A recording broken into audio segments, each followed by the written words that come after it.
Hey guys, today I'm going to tell you how to use dual apps for WhatsApp or Facebook on Vivo Y03T.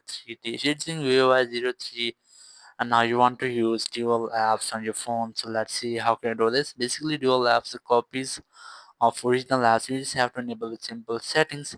Open your settings, then go for apps. Here you just have to look for app clone, select it, and then you will get different ads for which you can easily make some clones. So I'm going to make a clone of WhatsApp, so you just have to enable it, and after that you can see the clone app has been done. Just go back and you will have dual apps on your phone. Here's the WhatsApp and here's the clone app of the WhatsApp app.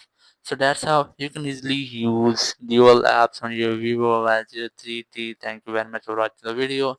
Until next video, bye bye.